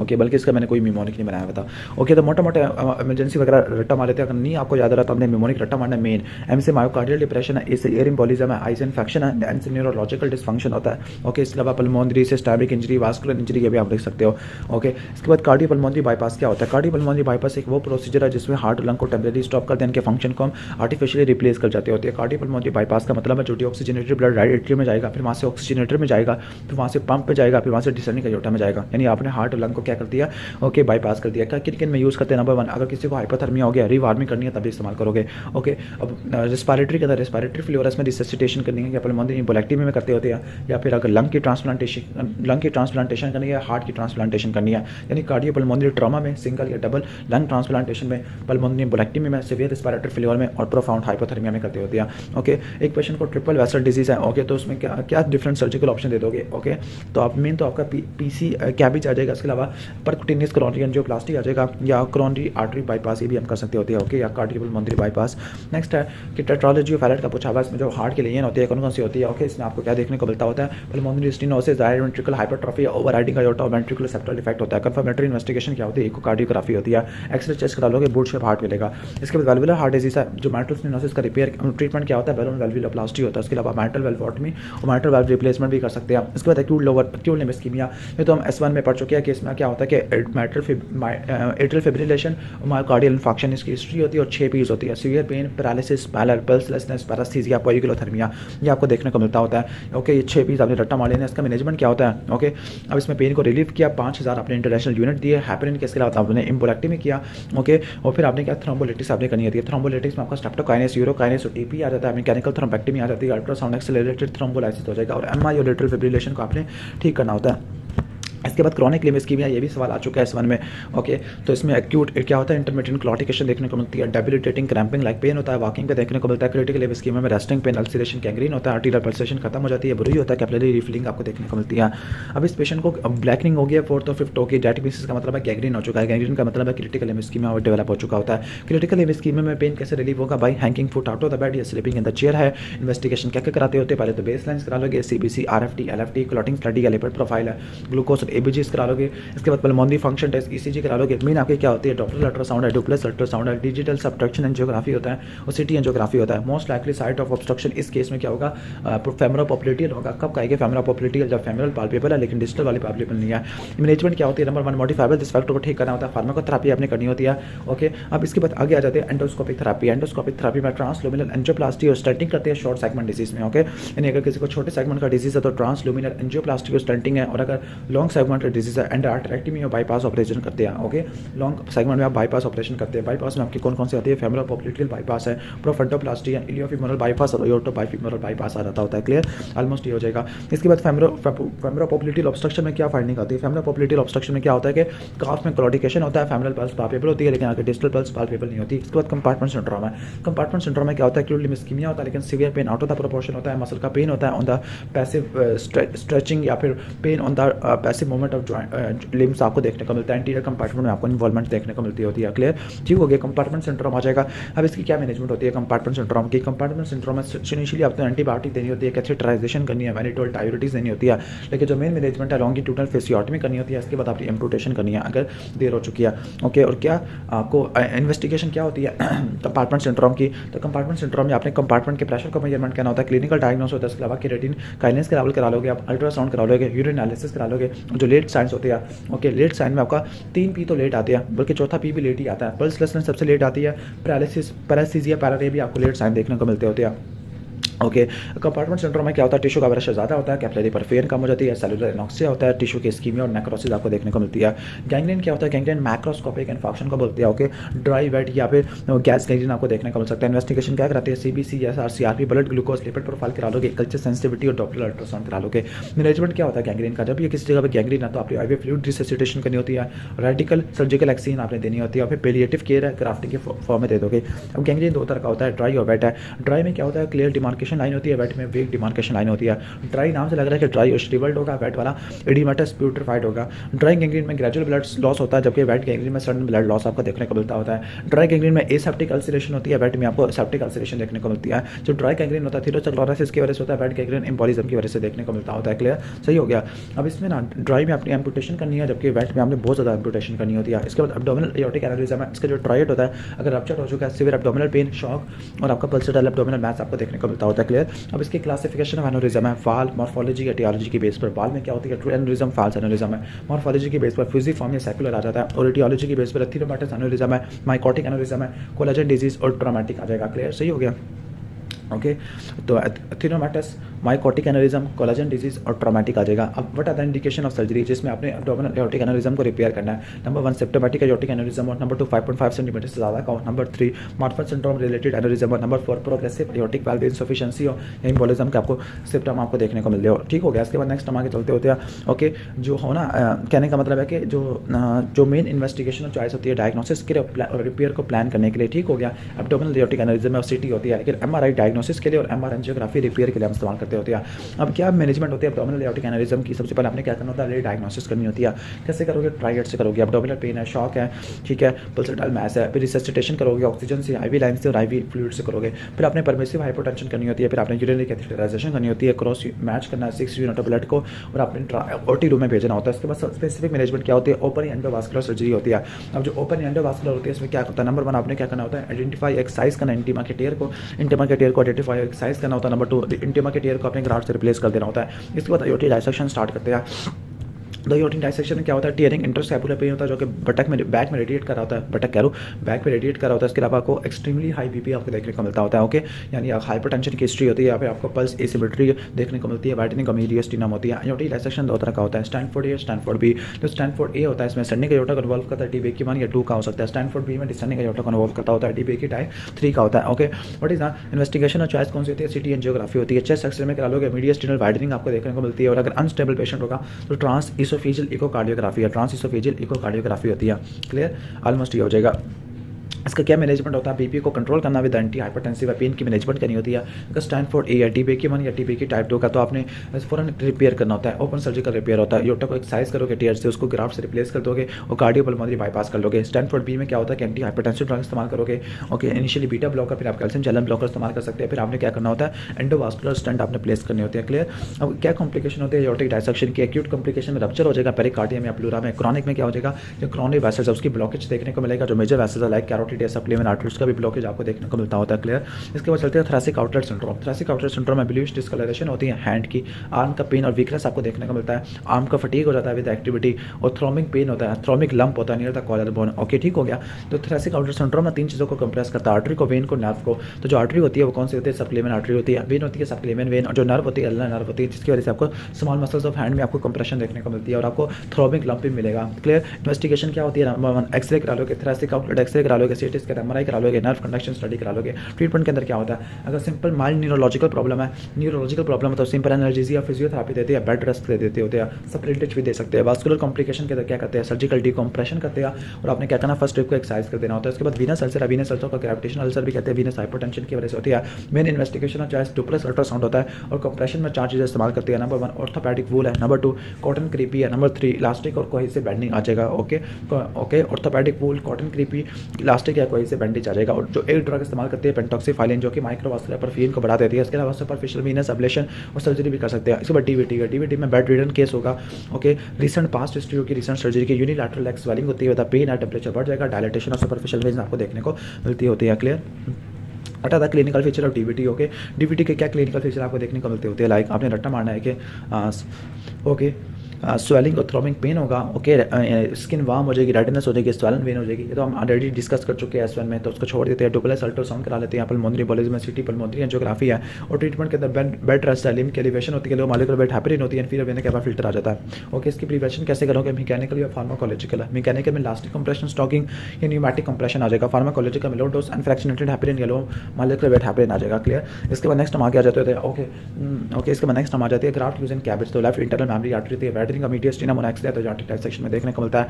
अगर एब्डोमिनल एओर्टिक एनेरिज्म 5.5 सेंटीमीटर से ज़्यादा का तो आपने सर्जिकल रिपेयर करना होता है। अगर एक्यूट एमआई के बाद पेन हो रहा है, एब्डोमिनल पेन है, तो एक्यूट मेसेंटेरिक इस्कीमिया हो जाएगा। ओके, सीवियर साइनोसिस और ऑक्सीजनेशन कम हो गया तो टेट्रालॉजी ऑफ अलर्ट हो जाएगा। सडन लिम्ब और swollen limb after the accident तो एक कंपार्टमेंट सिंड्रोम हो जाएगा। कार्डियक टेम्परेचर में क्या मैनेजमेंट होता है? नीडल डिकम्प्रेशन, कार्डियोसेंटेसिस करके इसका मतलब कॉटमी कर सकते होते हैं। Best treatment for aneurysm of aorta below the renal artery, infrarenal होता है तो आपने हाइपरटेंशन को कंट्रोल करना होता है। ट्रीटमेंट फॉर टाइप 1 डीबी की तो आपने मीडियन स्टेनोटॉमी करनी होती है। Raynaud phenomena thoracic outlet syndrome से एसोसिएटेड होता है। पोस्ट ऑपरेटिव पेशेंट है, लो बीपी है, हाई पल्स है और इरिटेबल है, तो हेमरेजिक शॉक हो गया। Cause of renal failure patient जो कि बेल्ट हो गया और ड्यू टू अर्थक्वेक तो मसल इंजरी होगी, क्रश इंजरी है तो कंपार्टमेंट सिंड्रोम हो जाएगा। Treatment for DVT amputation, amputation anticoagulation है। डीबी की टाइप 1 में आपने क्या करनी है? मीडियन स्टेनोटॉमी करनी है और आपने क्या करना होता है? आपने फौरन रिपेयर करना होता है। ओके, एक्सरसाइज करना और रिपेयर करना ग्राफ्ट से। Okay, management in case of abdominal aortic aneurysm 5.5 centimetre से बड़ा है तो आपने सर्जिकल रिपेयर करना होता है। वाइडनिंग को median sternum on x-ray with severe pain radiating back में जा रहा है बिटवीन द स्कैपुला तो एओर्टिक डायसेक्शन आ जाएगा। गोल्ड स्टैंडर्ड एओर्टोग्राम होती है।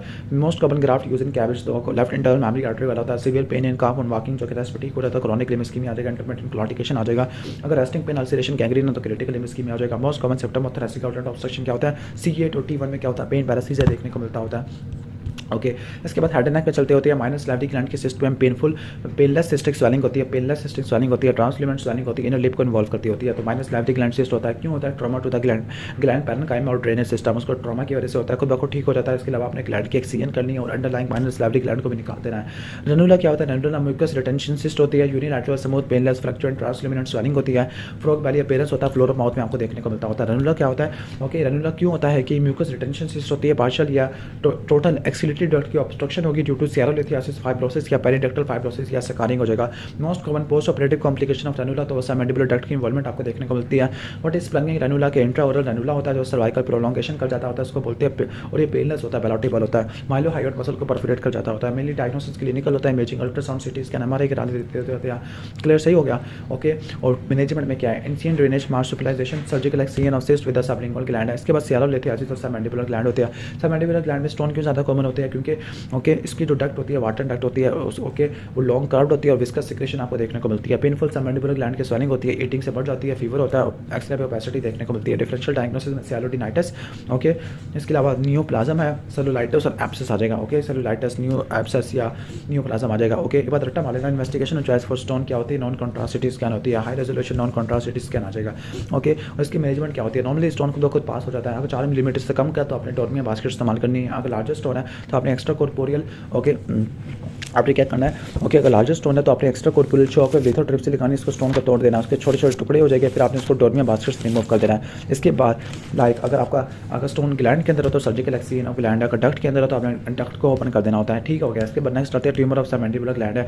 तो जो सबमैंडिबुलर ग्लैंड का जो रीजन होता है ना वो क्या होता है, एंगल ऑफ चा से नीचे होता है, और अगर एंगल ऑफ चा हो जाए तो वो पैरोटिड ग्लैंड के इन्वॉल्वमेंट आपको देखने को मिलती होती है। क्लियर, सही हो गया। इसके बाद नेक्स्ट हम आगे चलते होते हैं।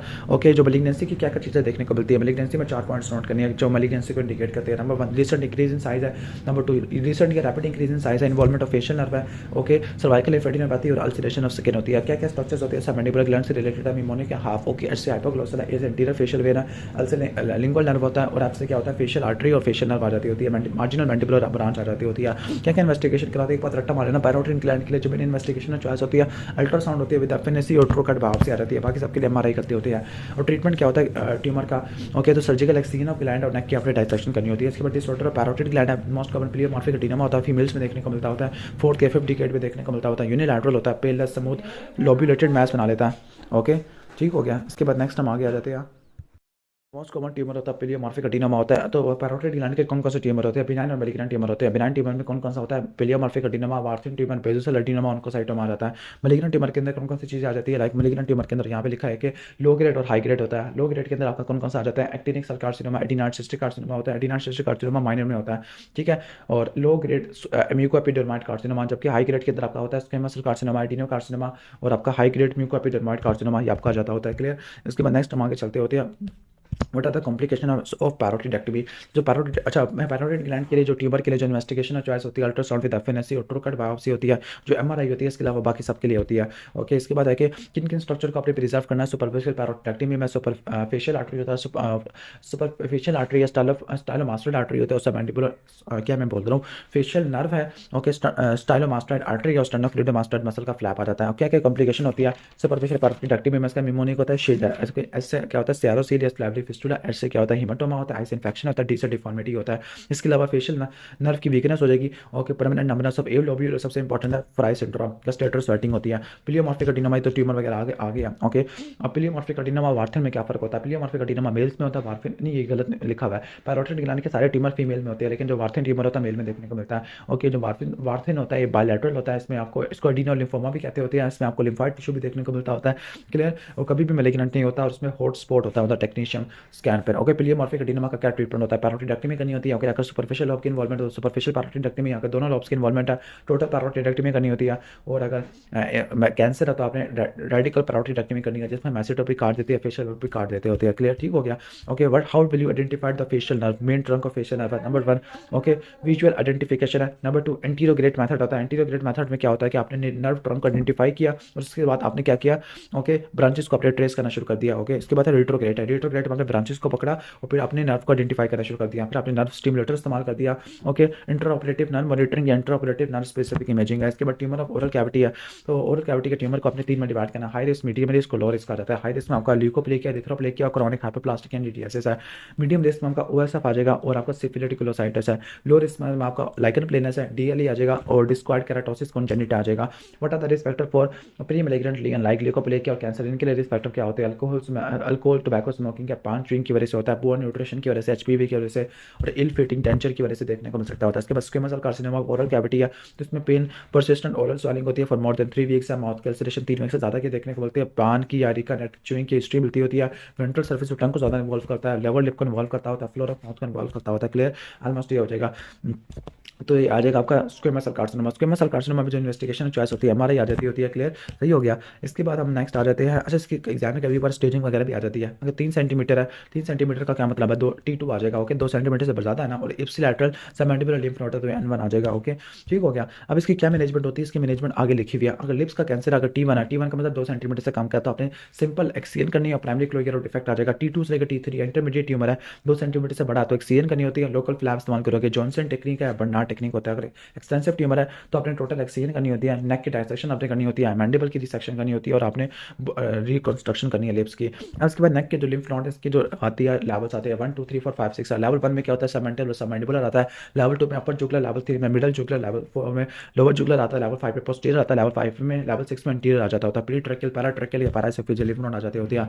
ओके, अब स्क्वेमस सेल कार्सिनोमा में जो बायोप्सी लेनी है ना, बायोप्सी आपने मार्जिन ऑफ अल्सर से लेनी होती है। ओके, ट्रीटमेंट ऑप्शन क्या सर्जिकल एक्सिजन, रेडियोथेरेपी, कीमोथेरेपी वगैरह आ जाती होती है। ओके, और रूट और सबप्लाइट लिम्फेटिक होता है। Differential diagnosis squamous cell carcinoma, इसके अलावा एरिथेमेटस कैंडिडियासिस है या verrucous carcinoma of oral cavity है। रिस्क फैक्टर क्या होते हैं, टोबैको, अल्कोहल, अरिकन, पान च्यूइंग होती है, poor nutrition, Fanconi's anaemia, Li Fraumeni syndrome, Epstein virus या एचपीवी की वजह से देखने को मिलते होते हैं। क्लियर, ऑलमोस्ट ये हो जाएगा। इसके बाद ना जो टंग का कैंसर होता है वेंट्रल सरफेस पे होता है, खासतौर पर लैटरल मिडल वन थर्ड में देखने को मिलता होता है। अगर T1 है 2 सेंटीमीटर से कम का तो आपने क्या करनी होती है, ओके, पार्शियल कोलोसेक्टमी करनी होती है विद 2 सेंटीमीटर क्लियर मार्जिन है। अगर T2 का ट्यूमर है तो हेमी कोलोसेक्टमी है। T3 का ट्यूमर होता है total glossectomy with neck major resection of floor of mouth and the mandible. ठीक हो गया। ओके, और थेरापेटिक नेक डायसेक्शन आपने करनी होती है।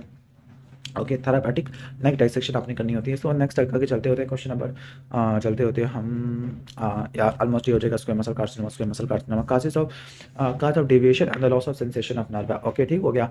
ओके, अब ना कहते हैं कि टंग की डेविएशन की होगी हाइपोग्लोसल नर्व की इन्वॉल्वमेंट की वजह से, लॉस ऑफ सेंसेशन क्यों है, कोडा टिम्पना नर्व की इन्वॉल्वमेंट की वजह से, रट्टा मार लेना। इसके बाद मेटास्टैटिक सर्वाइकल लिम्फेडिनोपैथी है। तो जब भी किसी बंदे को मेटास्टैटिक सर्वाइकल लिम्फेडिनोपैथी है तो आपने ENT असेसमेंट करनी है, एब्डोमेन के स्क्रोटम की असेसमेंट करनी होती है। इसके अलावा इमेजिंग में क्या करा लोगे, CT scan, head and neck CT scan, abdomen pelvis, scrotal ultrasound करा लोगे, tumour marker, carcinoembryonic antigen, alpha beta protein करा लोगे।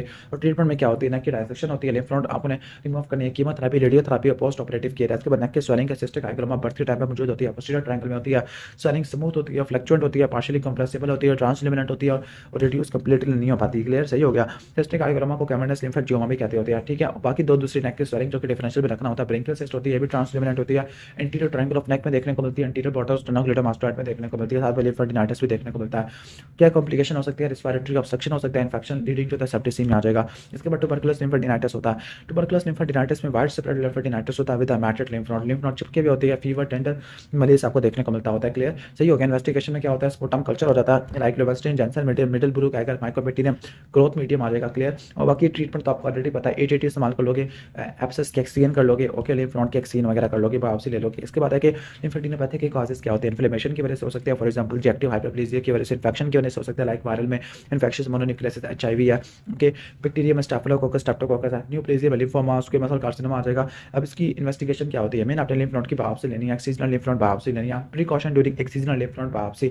तो आपने कैरोटिड शीथ के 3 चीज़ों को बचाना होता है, वो कौन सी होती है, internal jugular vein, common carotid artery को वेगस नर्व होती है, आपने इनको डैमेज नहीं करना होता है। इसके अलावा इंटरनल जुगुलर वेन और स्टेनोक्लिडोमास्टोइड को हम कुछ पोर्शन को एक्सरसाइज कर सकते होते हैं to avoid damage to the vagus और सर्वाइकल सिंपैथेटिक ट्रंक है। इसके बाद कीमोटेक्टोमा होता है। ओके, कीमोटेक्टोमा को कैरोटिड बॉडी ट्यूमर भी कहते हैं, स्लोली लार्जिंग पेनलेस लंप होता है, कैरोटिड बाइफर्केशन है, फ्रेंजियल मैस होता है, पल्सर होता है, मोबाइल साइड टू साइड होता है, अप डाउन मूव नहीं करता होता है। क्लियर, ब्रूई आपको देखने को मिलती होती है। डिफरेंशियल डायग्नोसिस में कीमोटेक्टोमा और कैरोटिड आर्टरी एनेरिज्म रट्टा मार लेना। कौन से स्ट्रक्चर एड्रेस होते हैं ड्यूरिंग एक्सीजन, तो सुपीरियर लैनिशियल नर्व होती है, इसके अलावा 9वीं 10वीं 11वीं 12वीं नर्व आ जाती है। एफएनएसी बायोप्सी कॉन्ट्राइंडिकेटेड होती है because of high vascular nature होता है, उसमें जो इन्वेस्टिगेशनल चॉइस होता है कैरोटिड एंजियोग्राफी होता है, लाइट साइन देखने को मिलेगा, सप्लाइंग ऑफ इंटरनल और एक्सटर्नल कैरोटिड आर्टरी होता है। Structure to be exercise in case of malignant neck nodes है, तो मैलिग्नेंट नेक नोड्स में हमने किन को निकालना है, यानी सिंपल वो कह रहे हैं कि रेडिकल नेक डायसेक्शन में सारे लिम्फ नोड्स को निकाल दिया, सिस को भी निकाल दिया, स्टेनोक्लिडोमास्टोइड, इंटरनल जुगुलर वेन है, स्पाइनल एक्सेसरी नर्व, इसके अलावा सब मैंडिबुलर ग्लैंड को भी निकाल देते हैं। ओके, ठीक हो गया। इसके बाद क्लेफ्ट लिप और क्लेफ्ट पैलेट होता है। क्लेफ्ट लिप और क्लेफ्ट पैलेट में क्लेफ्ट लिप की जो सर्जरी होती है और शॉर्ट पैलेट की सर्जरी होती है 5 से लेकर 6 महीनों पे करते हैं। कैसे करते हैं, टेनिसन रेंडल और मिलार टेक्निक से। ओके, मिलार टेक्निक और टेनिसन रेंडल आ जाता है। क्लियर, और जो क्लेफ्ट पैलेट की जो सर्जरी होती है 18 महीनों पे करते होते हैं और पैलेटोप्लास्टी से करते होते हैं। क्लियर, क्या है कि लॉन्ग टर्म कॉम्प्लिकेशन हो सकती है क्लेफ्ट लिप और पैलेट में, कॉस्मेटिक इशू हो सकता है, फीडिंग डिफिकल्टी है, एयरवे ऑब्स्ट्रक्शन है, नेजल रिगर्जिटेशन है, स्पीच डिफेक्ट है, हियरिंग डिफेक्ट है और डेंटल प्रॉब्लम आपको देखने को मिल सकती होती है। सर्जरी का रिपेयर ऑलरेडी मैं एक्सप्लेन कर चुका होता हूँ। ओके, क्लेफ्ट पैलेट का रिपेयर होता है, पैलेटोप्लास्टी 18 मंथ होता है। ओके, अब major concerns in development already discuss कर चुका हूँ। जो सेकेंडरी सर्जरी आपने क्या क्या करनी होती है, आपने एल्वियोलर जो क्लेफ्ट है उसके डिफेक्ट को क्लोज करना होता है। नंबर 2 डेंटल और ऑर्थोडोंटिक आउटकम को इंप्रूव करना होता है। Number 3 restoration of facial aesthetics है और लास्ट में आपने ऑर्थोडेंटिक या ऑर्थोगेनेटिक आपने करना होता है। इसके बाद है कि मैंडिबल का फ्रैक्चर, मैंडिबल का जो मोस्ट कॉमन फ्रैक्चर होता है ये आपको कोंडालर नेक में देखने को मिलता है। इसकी मैनेजमेंट क्या होती है, पहले तो इनिशियल मैनेजमेंट है जो कि हर एक में आपने सिमिलर रखनी होती है, बस रट्टा वाले ना मैक्सिलोफेशियल ट्रॉमा में यानी फेस के ट्रॉमा में एनजी और ईटीटी के पास नहीं करनी होती। इसके अलावा ओपिएड एनाल्जेसिक प्रोफाइलेटिक एंटीबायोटिक दे दिया, टेटनस की प्रोफाइलेक्सिस दे दी होती है, 1% क्लोरहेक्सिडीन है। ओके, और स्पेसिफिक ट्रीटमेंट के अंदर क्या होता है, ओपन या क्लोज्ड इंटरमैक्सिलरी फिक्सेशन करते हैं। ओपन में क्या करते हैं, प्लेट इस्तेमाल करते हैं और क्लोज में क्या होता है, इंटरमैक्सिलरी फिक्सेशन कर देते होती है। इसके बाद डेंटल सर्जरीज में एमिलोब्लास्टोमा में स्वेलिंग जाम में होती है, नियर मैंडिबुलर एंगल पे देखने को होती है, प्रोग्रेसिव प्रोग्रेसिव होती है, पेनलेस होती है, एक्शल क्रैकिंग आपको देखने को मिलती है, स्मूथ हार्ट होती है with the intact inner table है, ओके, और एक्शल क्रैकिंग आपको देखने को मिलती है। अमीलोब्लास्टोमा को एडमेंटिनोमा भी कहते होते हैं। इसकी जो इन्वेस्टिगेशन चॉइस होती है हमारा यूसिटी स्कैन होती है। ट्रीटमेंट क्या, ट्रीटमेंट के अंदर क्या होता है, मैंडिबल की सेगमेंटल रिसेक्शन है, हेमी मैंडिबुलेक्टमी है, okay, segmental resection of mandible और हेमी मैंडिबुलेक्टमी आ जाएगा, okay. What are the differential diagnosis of ameloblastoma, तो इसमें अमीलोब्लास्टोमा एडमेंटिनोमा आ जाएगा, ऑस्टियोब्लास्टोमा मैंडिबल आ जाएगा, डेंटिजियस सिस्ट या डेंटल एब्सेस आ जाएगा, या ग्रानुलोमा हो जाएगा। अब अमीलोब्लास्टोमा के बारे में क्या बात ठीक है कि क्या क्या पॉइंट्स है कि स्वेलिंग जाम में होती है, एंगल ऑफ मैंडिबल पे होती है, ओके, प्रोग्रेसिव होती है, बोनी स्वेलिंग होती है, पेनलेस होती है, एक्शल क्रैकिंग होती है, हार्ड होती है, इंटैक्ट इनर टेबल होता है। इसके बाद हम चलते हैं ट्रैकियोस्टोमी की क्या इंडिकेशन होती है। ट्रैकियोस्टोमी की 3 इंडिकेशन होती है, रेस्पिरेटरी ऑब्स्ट्रक्शन, रेस्पिरेटरी इनसफिशिएंसी और इसके अलावा रिटेंट सिक्रेशन है। रेस्पिरेटरी ऑब्स्ट्रक्शन के सारे कॉजेज लिख लो, infection, trauma, foreign body oedema की वजह से या वोकल कॉर्ड की पैरालिसिस होगी। रिटेंट सिक्रेशन में कोई बंदा खांस नहीं सकते या पेनफुल कफ होता है, पेनफुल कफ रेस्पिरेशन और फेरेंजियल सिक्रेशन के लिए, रेस्पिरेटरी इनसफिशिएंसी में सीओपीडी आ जाएगा। अब इसकी क्या कॉम्प्लिकेशन देखने को मिलती होती है, ओके। ट्रैकियोस्टोमी की कॉम्प्लिकेशन को 3 में डिवाइड करना, इमीडिएट, ओके, इमीडिएट है, ये सवाल किस सन में आया, 2013 में आया। इमीडिएट, इंटरमीडिएट, लेट है। इमीडिएट में क्या होती है, निमोनिक है, पेन है। पी से क्या होता है, पी से आपको निमोथोरैक्स देखने को मिलता है, इससे इपनिया होता है। आई से क्या होता है, injury to the recurrent laryngeal nerve है, ओके। इसके अलावा और आपको इसोफेगस की इंजरी देखने को मिल सकती है, हेमरेज और हीमाथोरैक्स देखने को मिल सकता है, एपनिया देखने को मिल सकता है, ओके। जो आपकी इंटरमीडिएट कॉम्प्लिकेशन होती है उसका निमोनिक या ब्लास्टिट है, बी से ब्लॉकेट हो सकती है, ट्यूब की एल से लोकल मोनी इन्फेक्शन हो सकता है, क्लियर, ठीक है। इसके बाद ए से क्या हो जाएगा, ए से आपका एटिलैक्टेसिस हो जाएगा, एस से आपको क्या हो जाएगा, सबक्यूटेनियस एम्फीसीमा, टी से आपको क्या हो जाएगा, ट्रैकिटिस, और डी से हो जाएगा डिस्प्लेसमेंट या ब्लॉकेज ऑफ ट्यूब है।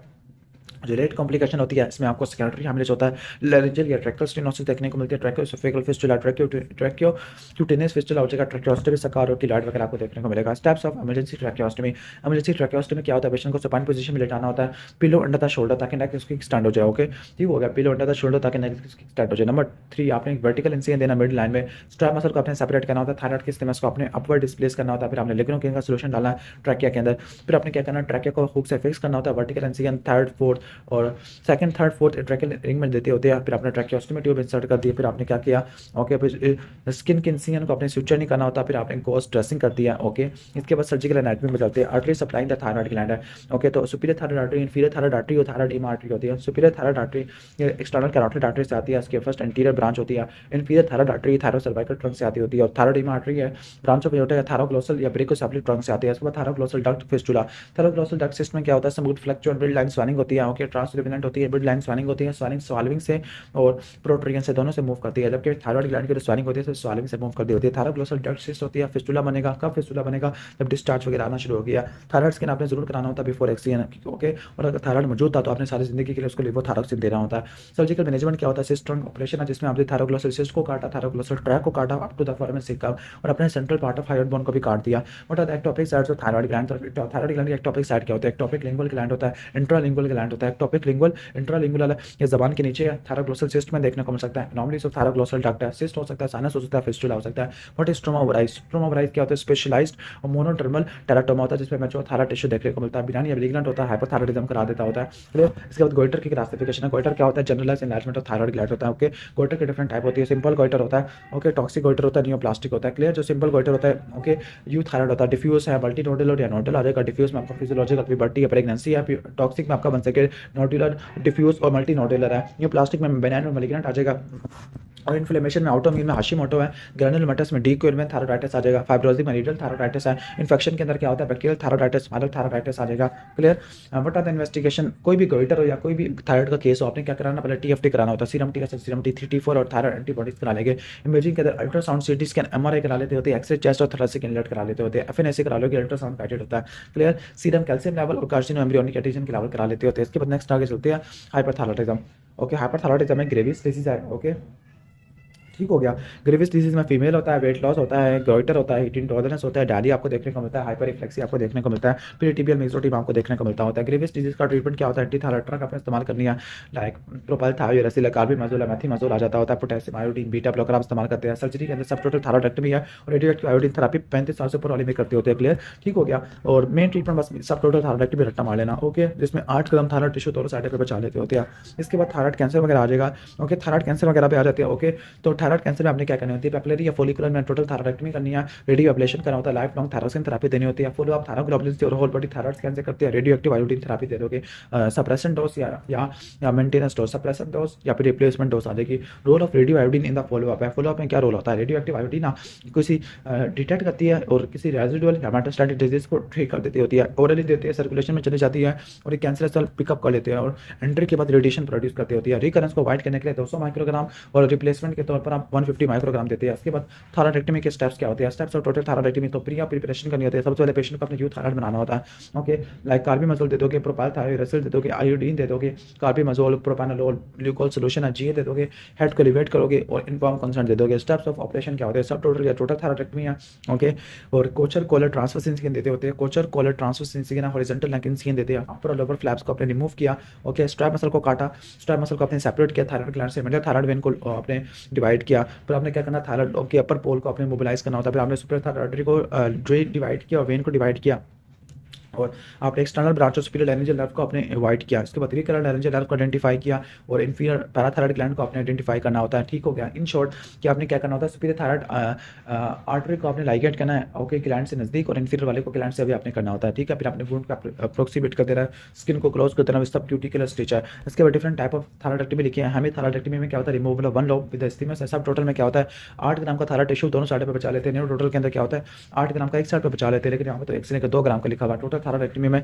ओके, टोटल थायराइडेक्टमी में पूरा थायराइड ग्लैंड निकाल देते हैं। बट आता है कॉम्प्लिकेशन ऑफ थायराइडेक्टमी, तो थायराइडेक्टमी में हैमरेज हो सकता है, रेस्पिरेटरी ऑब्स्ट्रक्शन हो सकती है, रिकरल डायलिजल डैमेज हो सकती है, थायरोटॉक्सिकोसिस क्राइसिस हो सकता है, थायराइड या पैराथायराइड इनसफिशिएंसी हो सकती है, क्लियर, स्कार या ग्रैनुलोमा बन जाता है। अगर हाइपरथायराइडिज्म ज़्यादा सीवियर हो जाए due to inadequate preparation before surgery, तो थायराइड स्टॉर्म हो जाएगा, फीवर ज़्यादा होता है, ट्रेमर होता है, वार्म स्किन होता है, हाइपरग्लाइसीमिया होता है, हाइपरकैल्सीमिया देखने को मिलता है। History of long standing hyperthyroidism की हिस्ट्री होती है, ग्रेविस डिजीज की, टॉक्सिक मल्टी नोडुलर गोइटर की हिस्ट्री होती है। ट्रीटमेंट में क्या होता है, कार्बिमazole, प्रोपानोल और ग्लूकोज सोल्यूशन आ जाता होता है। क्लियर, सही हो गया, ऑलमोस्ट ही हो जाएगा। इसके बाद है कि lymph node for each differential diagnosis. Okay, तो डिफरेंशियल डायग्नोसिस में लाइक थायराइड कैंसर में जो लिम्फ नोड होती है, पेनलेस होती है, सोलिटरी होती है, लिम्फोमा में रबरी और ट्यूबरक्लोसिस में मैटेड होती है। इसके बाद मॉडिफाइड रेडिकल नेक डाइसेक्शन है। मॉडिफाइड रेडिकल नेक डाइसेक्शन में तमाम nodal fibre of fatty tissue को निकाल देती होती है। स्टर्नोक्लेटोमास्टोइड, इंटरनल जुगुलर वेन, ओके, और इसके अलावा स्पाइनल एक्सेसरी नर्व, इनको प्रिजर्व कर लेते होते हैं। ठीक हो गया, ओके, ऑलमोस्ट ये हो जाएगा हमारा। इसके बाद नेक्स्ट हम आगे चलते हैं, कुछ एमसीक्यूज पॉइंट वगैरह देख लेते होते हैं। ओके, हेड एंड नेक के, तो most common part to be fracture in case of mandible का कुंडल फ्रैक्चर होता है। Pre operative localization of parathyroid, तो अल्ट्रासाउंड सिस्टम में भी स्कैन कराते हैं।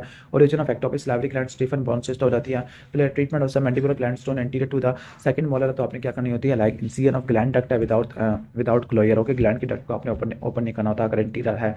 ठीक है, कॉम्प्लिकेशन ऑफ हाशिमोटो थायराइडाइटिस, तो मैलिग्नेंट लिम्फोमा हो जाएगा या लिम्फोमा हो जाता है। ओके, शुक्र अल्हम्दुलिल्लाह। पेन इन थायराइड ग्लैंड है। ओके, थायराइड ग्लैंड में पेन होता है तो डी क्यूबिल में देखने को मिलता होता है। डी क्यूबिल में सब एक्यूट ग्रैनुलोमेटस थायराइडाइटिस में देखने को मिलता है। Management of follicular cancer, total thyroidectomy करेंगे, थायरोक्सिन देंगे, फॉलो अप विद थायरोग्लोबुलिन है। Management of carcinoma of parotid, तो total parotidectomy plus neck dissection आ जाएगा। Investigation for hyperparathyroidism, high resolution ultrasound और सिस्टम में भी स्कैन करा लेते हैं। Frey's syndrome of parotid surgery की कॉम्प्लिकेशन होती है। कॉम्प्लिकेशन ऑफ हाइपरपैराथायराइडिज्म, ओके, तो रिकरेंट रेडियोपैक रीनल स्टोन आपको देखने को मिलती है। Clear, okay. इसके अलावा असल में ये सारे एमसीक्यूज पॉइंट डिस्कस किए हुए हैं। ओके, तो टाइम को बचाने के लिए हम ये पढ़ लेते हैं। मोस्ट रिपीटेड एमसीक्यू, अगर किसी को मैंडिबल का फ्रैक्चर हो गया, ट्रैकियोस्टोमी करनी है, ईटीटी को अवॉइड करना होता है, मैंडिबल का कौन सा पार्ट फ्रैक्चर होता है, कौन नेक फ्रैक्चर होता है, optimal timing for closure of unilateral cleft lip और पैलेट। क्लेफ्ट लिप को क्लोज करना है 5 से लेकर 6 महीनों पर, कैसे करोगे, मिलार टेक्निक और टेंसर रेंडल है। और क्लेफ्ट पैलेट को कैसे करोगे, 15 से लेकर 18 महीनों पर। Most common tumour parotid gland pleomorphic adenoma होता है, 3 से लेकर 5% मैलिग्नेंसी होता है। कॉम्प्लिकेशन ऑफ पैरोटिडेक्टमी, फ्राई सिंड्रोम होता है, ड्रॉपिंग ऑफ कॉर्नर माउथ देखने को मिलता है पेशेंट में पालसी में।